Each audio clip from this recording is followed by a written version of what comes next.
So the theory I'm going to be talking about today is the product life cycle and its implications on international production.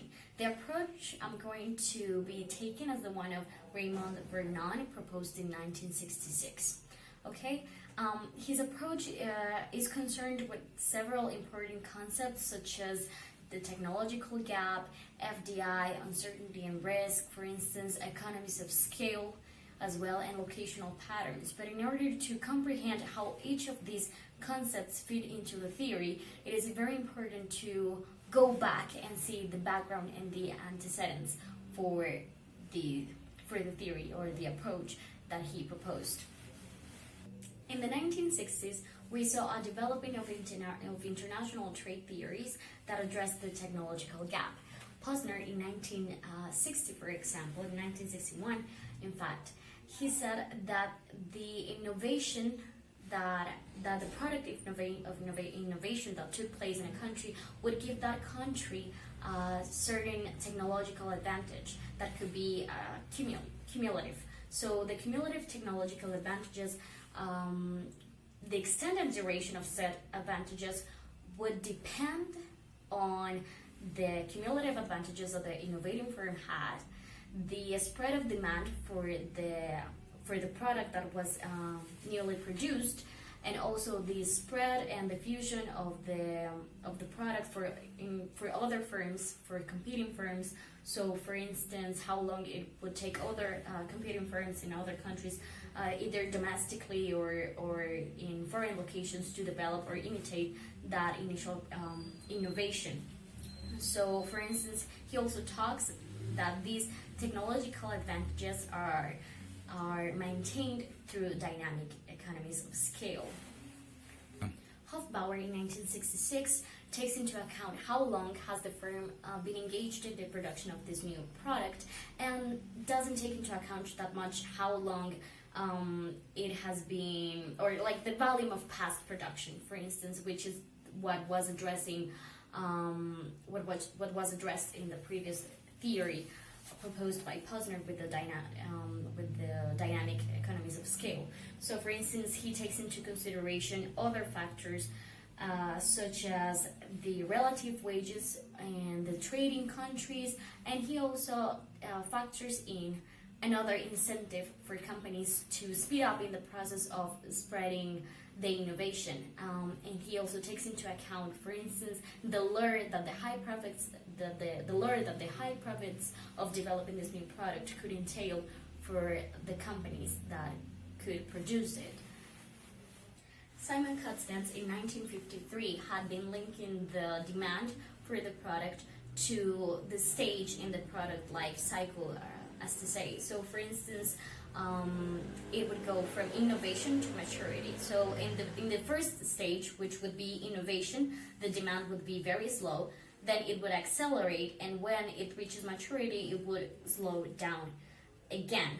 So now Seth Hirsch said then, he analyzes the product's life in relation to the technology and the scale of production in each of its stages, and he also he relates that to the type of product, to the type of labor skilled required, and to the country's competitive advantages. So, for instance, in order to test the applicability of his hypothesis, he takes the U.S. Electronics industry as an example. As we're going to see, many of these theorists, including Vernon himself, take the U.S. as the such as like the groundwork or the basis for testing the applicability of their hypothesis.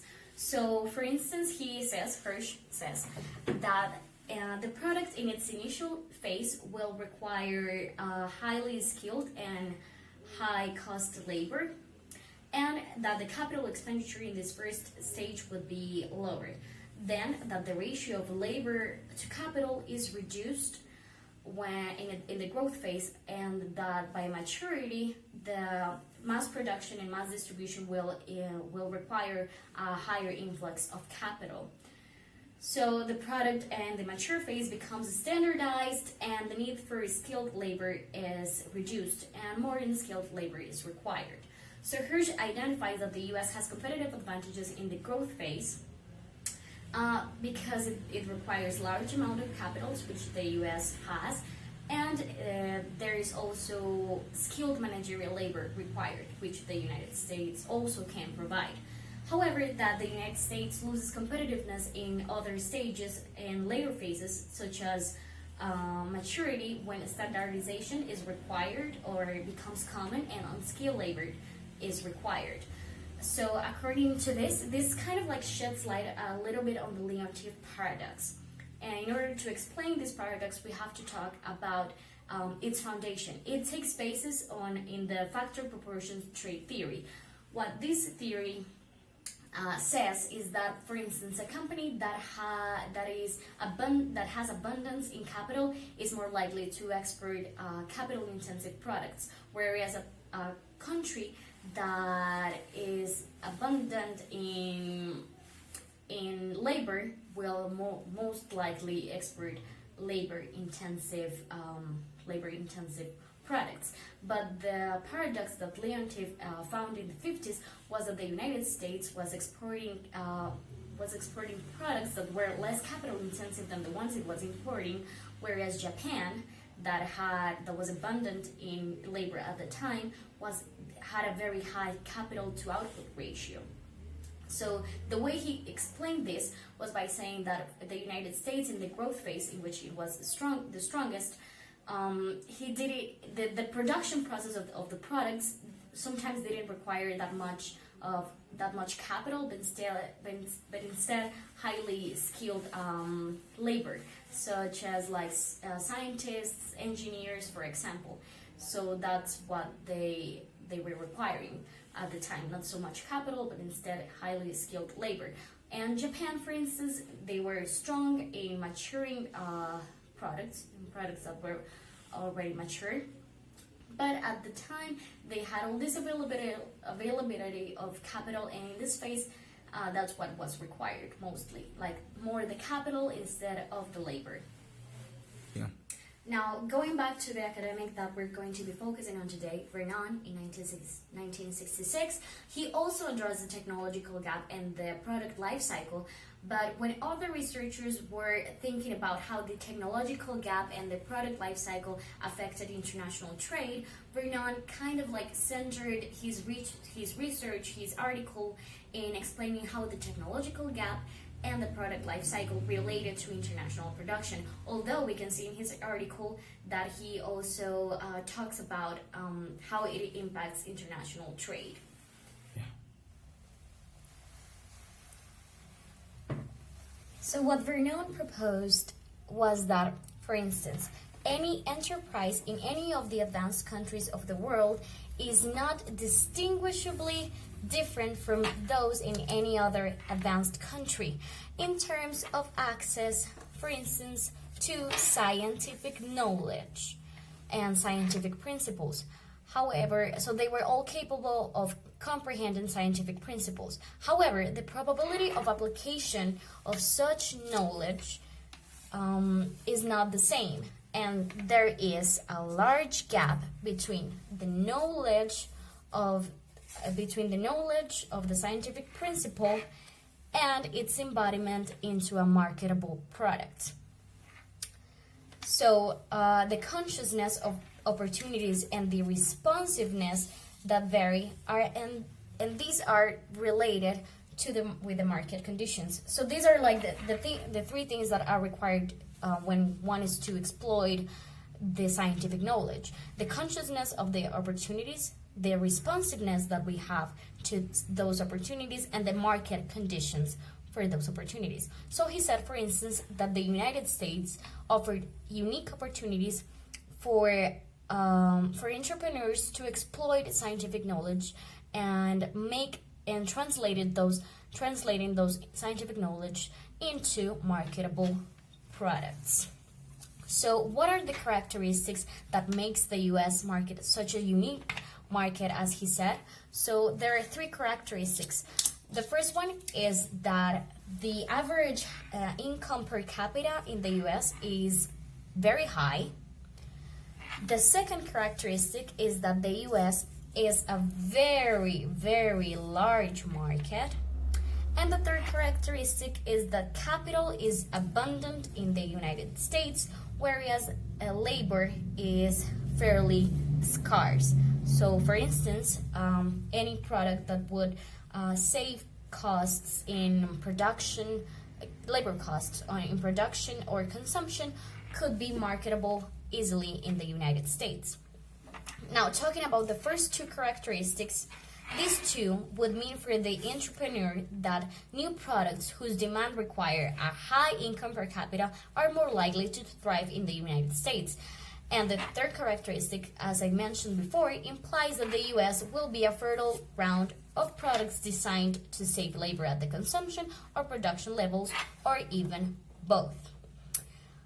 Is the production of the new product, however, going to be located in a country where the market has first been spotted? That was the question posed by Vernon, to which he answered affirmatively. He said, yes, that is where production is going to be located, the same market where the opportunity or the market was, where the opportunity was first spotted. And why? So his reasoning starts in this way.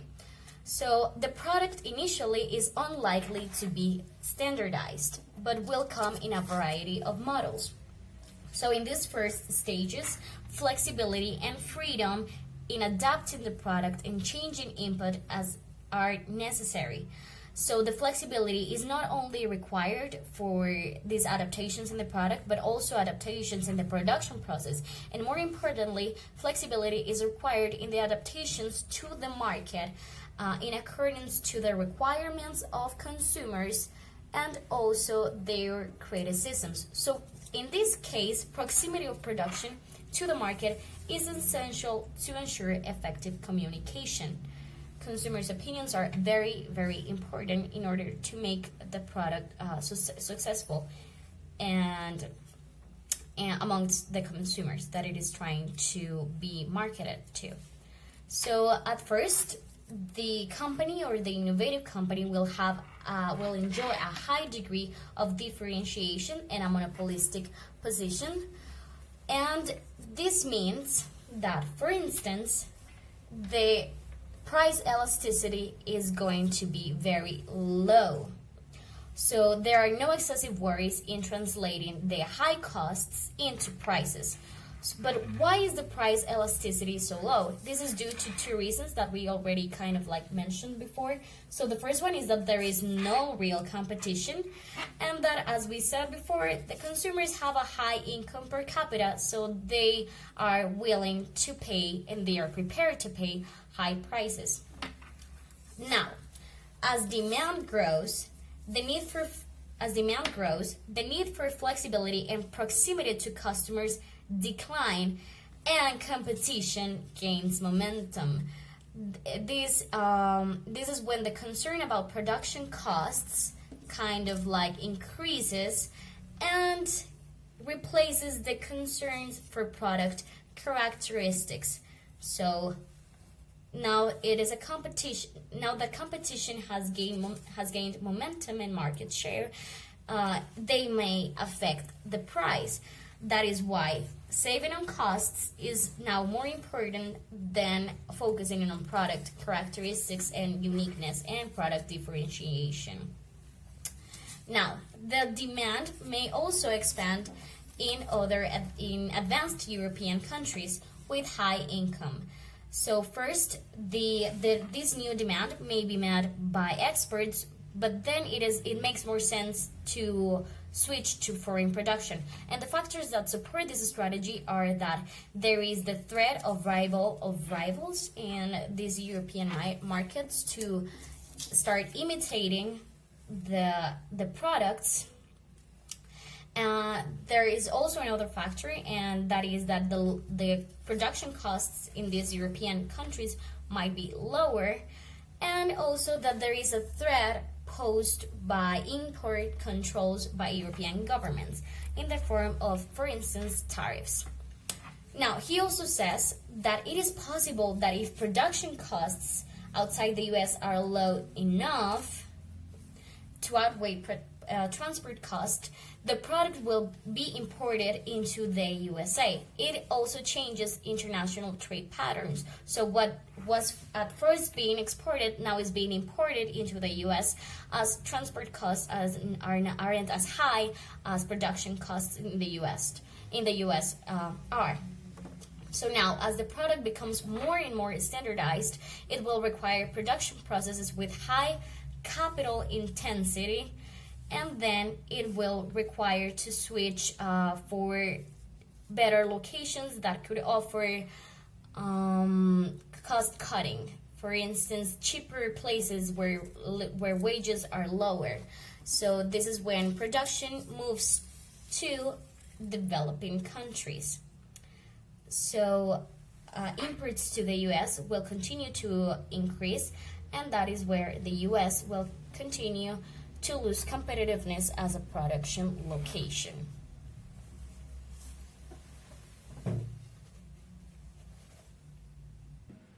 As a way to illustrate the theory better, I've chosen a company that I believe exemplifies the product cycle theory that Vernon proposed and its implications on international trade and international production. So we've said before that these researchers or these academics, for instance, they would choose the United States as the basis for trying to test the applicability of their hypothesis. However, I've chosen a Japanese company. This company is Toyota Motors Corporation. This company was founded in 1933 in Aichi Prefecture, Japan. However, I'm focusing on a specific product for this company. So this product, the innovative product, if we were to use the concepts that we've learned about this theory, the innovating firm would be Toyota, and the innovating product would be the Toyota Crown. Now, the Toyota Crown is a model that was first that started to be manufactured in the 1950s. So if we take a look at history, this is the aftermath of the Second World War. So by this time, Japan was trying to reestablish itself in the market of the domestic market of passenger cars, and was trying to rebuild the automotive industry. As I didn't mention before, Toyota is one of the biggest automotive manufacturers in the world. Sometimes only second, I believe only second to Volkswagen Group. So this was where it stood. So it was the aftermath of war. It was trying to rebuild its economy. So they decided to go for these model that would meet the necessities of the needs of the Japanese domestic market at the time. So the roads at the time weren't very sophisticated, and the quality was rather poor. So the cars, for instance, didn't require much horsepower. But they grew ambitious very, very quickly. So in 1955 was when the production of the Toyota Crown began. And in the same 1950s, in the same decades, only 2 years after, that's when they decided to go the extra mile. They decided to take on the U.S. market, and they aimed for export. As they wanted to cater for the United States market, they began preliminary research. This research showed that the U.S. was an immense market that had lots of potential, mainly because, as we said, this is the aftermath of war. Many returning men from the armed forces were looking to establish themselves in the suburbs to start. They were looking to start new families. So the need for smaller cars was increasing. So that's where the opportunity laid. So, for instance, compact cars in the United States, the sales of compact cars in the United States in 1955 was doubling each year. But mostly the models that were being mainly sold were from European manufacturers. The best selling at the time was the Volkswagen Beetle. So the Toyota selected the Toyota Crown as the one that was going to be entering the United States market and that was going to be competing against these European models. However, it went a little bit too ahead of itself. So that's in 1957. That's when they made the first export to the United States. So the Toyota Crown was the first car imported into the United States from the Toyota Corporation. It was a big failure. It was a big failure from the beginning, although some ambassadors were sent ahead to kind of like scan the market. The sales for the car weren't very good. In 1958, only 287 units were sold, and this was due because it was overpriced. It didn't have much power. As I said before, this was a model that was very successful in the Japanese domestic market because it was tailor-made for the road conditions there. But if we were to compare those road conditions to like the requirements and the smooth and fast flowing highways in the United States, then cars of course had to endure more and also needed more horsepower. And for instance, now talking about how overpriced it was $1,999, which was about 67% of the average American annual wage. So it was kind of absurd, and by 1961 they had to withdraw the model from the market. Now, relating to trying to associate this with the theory from a macro perspective of the Toyota Crown model, that when it was firstly introduced, the name was Toyopet Crown. We can see that it is in its early stage of innovation, that it needs flexibility for change. They made this mistake into exporting far too quickly. They thought that they were in the growth stage where standardization was already achieved and like all the product characteristics were met according to the market. That was their mistake. They thought they being Toyota thought that they were in the growth stage when they were actually in the innovative, the introductory phase. So that's when they had to withdraw the product and go back to Japan and continue enhancing and making improvements in these features, in those features, in order to make their big comeback 7 to 8 years later. Of course, the models and the following models had to service the domestic markets, and the highways, and now were becoming each time more and more sophisticated, so they were comparable to those of the United States. So they thought, okay, now it's our time to take a second round. Their second chance. It was going to be their second chance at gaining market share in the United States vis-a-vis European manufacturers. So in 1965, they came back with the Toyota Crown. It was no longer the Toyopet Crown, it was the Toyota Crown or Toyota Corona. And it was a huge success from the beginning. By 1966, sales had grown threefold, and they had sold about 20,000 units. So compare this to the 278 units that they had sold before. Here we can evidence very clearly that they are now in the growth stage in the product life cycle. So now that they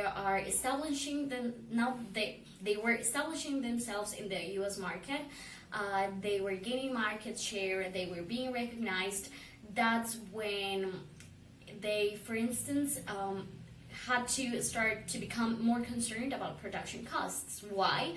Well, because other competitors such as Nissan in the 1960s with their own models, and in the 1980s, Honda also came to gain momentum as competitors. So as we said before, in the introductory or innovative phase and the growth stage, we have to give more importance to the product characteristics.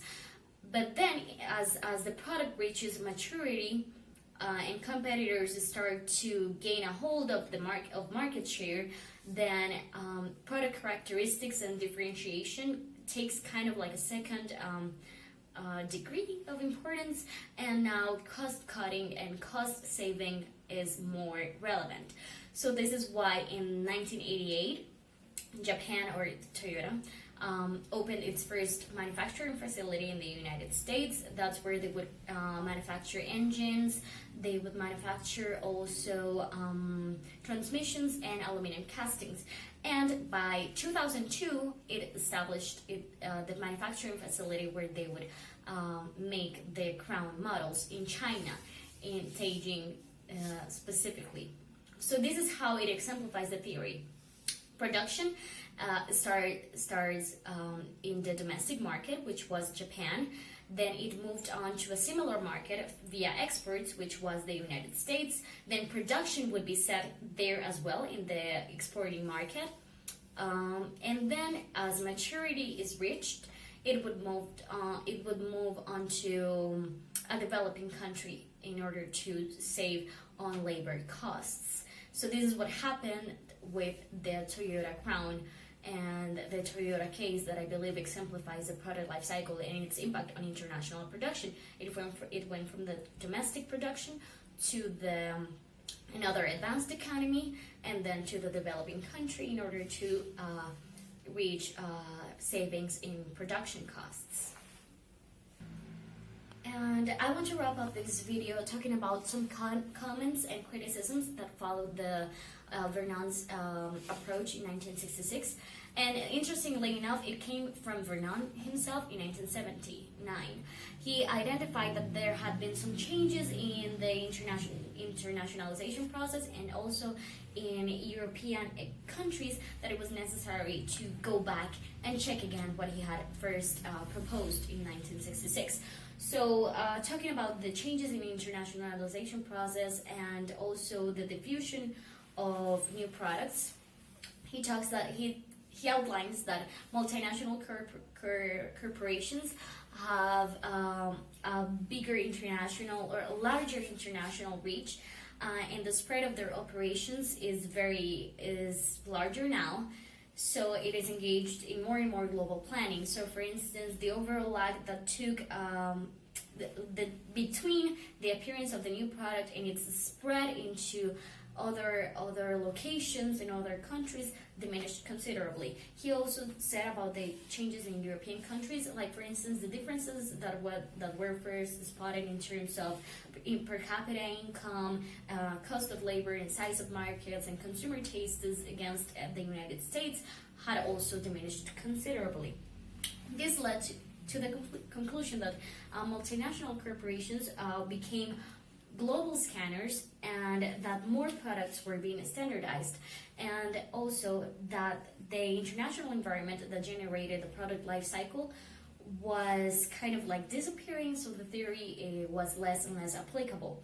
However, he did say that the applicability also kind of like persisted for smaller firms that were tackling smaller markets with unstandardized products. For instance, that the theory could also help explore the spread of innovation between developed countries and developing ones, and also within developing countries. And besides, he also said that multinational corporations are imperfect global scanners, so as long as there is a scope for error, there is a scope for trial of production on the home ground first, before subsequently following with production elsewhere in other locations, and then other developed countries, and then ending in developing countries, and in a product life cycle sequence.